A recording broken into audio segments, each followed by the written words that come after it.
سرخط خبرها. مقامات گفتند چند شهر و ناحیه در یک روز نقشه دعوت را اجرا کردند. پیمان ملی تاجیکستان بازداشت خویشاوندان تظاهرگران را غیر قانونی و جنایت نامید. حمله های هوایی روسیه به ولایت خرسون.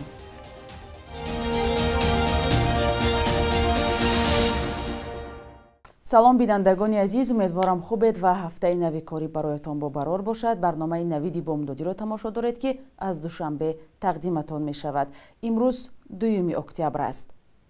مقامات تاجیکستان خبر دادند که در روز اول دعوت خدمت به ارتش ولایت مختار کوهستانی بدخشان، ناحیه‌های وخش و فرخار و جماعت و دهات‌های واروخ و چارکوه شهر اصفهان نقشه دعوت را پورا اجرا کردند. درباره اجرا شدن نقشه دعوت در چند شهر و ناحیه خبرگزاری دولتی خاور اطلاع داده نوشته است. مقامات محلی نوسکران را در دایره یکچاره‌بینی با تنتنه به خدمت عسکری گسیل نمودند. دعوت تیرماهی جوانان به ارتش دیروز 1 اکتبر آغاز شده تا اولی دکبر ادامه خواهد کرد.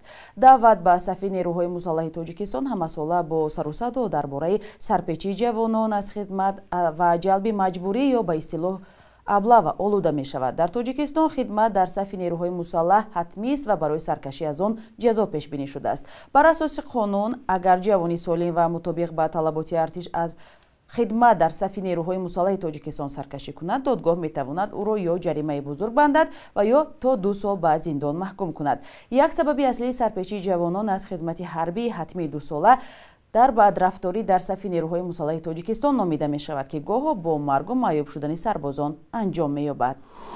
پیمان ملی ائتلاف 4 سازمان مخالف از بازداشت نزدیکان مخالفین در داخل تاجیکستان نگرانی کرده از مقامات خواستند افراد بیگناه را فوراً آزاد کنند. مقامات به خبرها در این باره واکنش نکردند، اما نمایندگان مخالفین میگویند دوام 3 روز اخیر موج نوی بازداشت پیوندان آنها در داخل تاجیکستان شروع شده است. پیمان ملی تاجیکستان که فعالیتش در داخل کشور منع است، 1 اکتبر در اظهارات دستگیر شدن خویشاوندان مخالفین را غیر قانونی و جنایتی بین‌المللی خوانده است. پیمان ملی از مقامات تاجیکستان طلب کرده است که نزدیکان مخالفین را آزاد کنند. گروه 24 هم از مقامات تاجیکستان خواسته است که دست از بازداشت خویشاوندان آنها بردارند. این گروه خطاب به مقامات تاجیکستان گفته است مردم بیگناه را در سیاست سوء استفاده نکنید. با گذشت قریب 3 روز از خبرها درباره بازداشت مخالفین مقامات اظهاری نظر نکردند. شب 1 اکتبر نیروهای روسیه به ولایت خرسون 10 بمب هوایی پرتاب کردند. الکساندر تلاکونیکوف نماینده اداره حربی ولایت خبر داد که در این حادثه 4 کس مجروح شده و 1 نفر زیر خرابه ها ماند. در عموم به گفته او در 1 هفته اخیر به ولایت خرسون 166 بمب هوایی پرتاب شده است.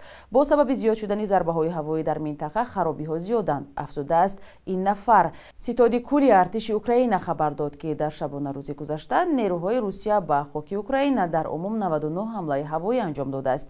از جمله نظامیان روس قریب 40 به سرنشین شهید استفاده کردند که به قول ستاد کلی ارتش اوکراین 30 عدد آن در هوا نابود کرده شد. از تجاوز روسیه به خاک اوکراین 1 سال و 8 ماه می‌گذرد. در این حادثه ها چندین شهر اوکراین خراب شده، هزارها نفر کشته یا فراری شدند. ارزش ارد در بازارهای تاجیکستان طی هفته‌های اخیر یک بار بالا رفت. طلا نرخ یک خلطه ارد نوعی یکم از 330 تا 350 سومونی ارزش دارد، در حالی که 2 هفته پیش شهروندان آن را با قیمت 270 سومونی خریداری می‌کردند. کارشناسان می‌گویند که در 1 هفته نرخ ارد تا 18% قیمت شده است که دوام چند سال اخیر بی‌سابقه است. در حالی که ساکنان از یک بار گران شدن نرخ ارد نگرانی می‌کنند، کارخانه استحصال ارد در شهر کولاب با وارد کردن 10 تن گندم قزاقستان می‌خواهد ارد را به ساکنان با نرخ نسبتاً ارزان‌تر پیشنهاد کند. در این باره همکاری ما محمود جان رحمتزاده از کلاب گزارش می‌دهد. اینجا نرخ ارد ارزان است. گندم را با قطار از قزاقستان می‌آورند و خودشان ارد می‌کنند و می‌فروشند. عبدالله خوجایف پس از جستجوهای زیاد به کارخانه ارد کلاب آمده است. برای آن آمدیم که امی ارد اینجا نسبت به بازار ارزان‌تر خریداری کنیم. 300 بالاتر که بعد اینجا گفتن که ارزان تره که 200 چند سومه نازید 200 چند سومه 240 سومونه میگیم اینجا بگیم ارزان تره. در 1 هفته اخیر نرخ ارد در تاجیکستان افزود و خرج ساکنان را بالا برد. مقامات به طور رسمی وضعیت را شرح ندادند، аммо баъзе аз манобеъ ҳосили камро дар қазоқистон сабаб оварданд. дар шаб рӯзе ки нархи орд дар бозорҳои тоҷикистон рӯ ба болоравӣ дорад, тариқи роҳи оҳан ба корхонаи орди Кулоб даҳҳо тонна гандум аз Қазоқистон ворид шуда истодааст. масъулини корхонаи орди Кулоб гуфтанд ки сокинон нигарон набошанд, чун онҳо метавонанд сокинонро бо нархи дастрас ба орд таъмин намояд. ба корхонаи орди Кулоб бояд беш аз 4500 тонна гандум биоранд барои замистоне ки дар пеш аст. масъулин мегӯянд ин миқдор гандум кофӣ нест, чун сафи талабгорон зиёд аст. нарх наво дар корхонаи мо орди якумон 240 сомонӣ ва орди дуюмон 220 сомонӣ мебошад ки назар ба бозор хеле арзон мебошад. корхонаи орди Кулоб зери итоати оҷонсии захираҳои давлатист. идораи баҳравар аз чанд имтиёз. мақомот сабукиҳои молиро як роҳи дастрас кардани маҳсулоти нисбатан арзон ба мардум медонанд. вале сокинон мегӯянд чунин маҳсулотро на дар ҳамаи гӯшаҳои кишвар мебинанд. абдулло хоҷаев ва шахсони мисли ӯ чашм ба роҳи қатораҳое ҳастанд ки аз қазоқистон гандум меоранд. маҳсулоти серистифодае ки тоҷикистон ҳам кишт мекунад, аммо барои таъмини аҳолияш басанда нест. маҳмудҷон раҳматзода, озодӣ, рӯи оҳани Кулоб. бинандаҳои азиз, агар шумо ҳам гуфтание доред, ҳатман зери ин видео ба мо нависед. як маркталаб худро дар назди бинои вазорати корҳои дохилии Туркия дар маркази Анқара таркондааст. ба иттилои расонаҳои Туркия, нафари дуввум аз сӯи пулиси Туркия кушта шуд. Али Эрликай, вазири корҳои дохилӣ, ин ҳодисаро кӯшиши ҳамлаи террористӣ номид. хабаргузории давлатии Анадолу гузориш додааст ки ҳодиса 1 октябр соати 9 ба вақти маҳаллӣ рух дод.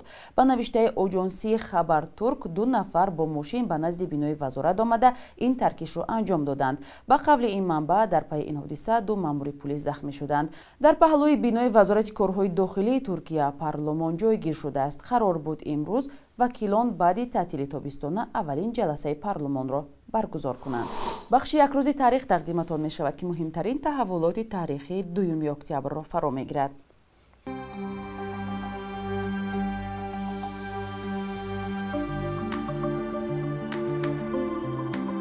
2 октябр дар зодрӯзи пешвои ҳаракати истиқлолталабии Ҳинд ва муаллифи фалсафа ва стратегияи зидди хушунат Маҳатма Ганди рӯзи байналмилалии зидди зӯроварӣ ҷашн гирифта мешавад. фалсафаи нобазурии Ганди мубориза бо хушунатро бе истифода аз зӯр ва бо ёрии маърифату таълим, таблиғу ташвиқи фарҳанги сулҳу таҳаммулпазирӣ талқин мекунад. мушкилоти мисли хушунати хонаводагӣ ва таҳаммулпазирӣ барои ҷомеаи Тоҷикистон ҳам ошно аст. 2 октябри соли 1937 бо қарори ҳукумати иттиҳоди шӯравӣ ҳукми ҳабс барои маҳкумшудаҳо бо гуноҳи ҷосусӣ ва вайронкорӣ аз 10 ба 25 соли зиндон боло бурда шуд. баробар бо ин ҳукми қатл ҳам ҳифз шуд. бар асоси ин тағйирот ба қонуни ҷиноии СССР ҳазорҳо сокини ин кишвар аз ҷумла дар Тоҷикистон бисьёр вақт бо тӯҳмат ба ҳукмҳои сангину ноодилона маҳкум шуданд ки дар таърих бо номи саркӯбҳои сталинӣ ёд мешавад. 2 октябри соли 2009 мақомоти Покистон гуфтанд раҳбари ҳаракати исломии Ӯзбекистон дар манотиқи қабоилии ин кишвар кушта шудааст. Тоҳири Юлдош, як сокини Ӯзбекистон, ки баъди қатли ҷумъаи Намангонӣ дар соли 2001 раҳбарии ин ҳаракати террористиро ба уҳда гирифт, муддаии эҷоди ба истилоҳ ҳукумати исломӣ дар водии Фарғона буд. ҳайати гурӯҳ, ки баъди саркӯбҳо дар Ӯзбекистон дар Афғонистон паноҳ ёфт, аз ҷангиёни ӯзбеку тоҷик ва қирғизу уйғур ташкил ёфта як шарики Толибон ва Алқоида дониста мешуд. қурби рубли русӣ дар 2 рӯзи ахир 1 сомонии дигар поин рафт. имрӯз 2 октябр 1000 рубли русӣ ба 112 сомонӣ баробар шудааст. бар асоси қурби таъин кардаи Бонки Миллии Тоҷикистон, $100 амрикоӣ баробар ба 1095 сомонӣ ва 100 евро ба 1161 сомонӣ иваз мешавад.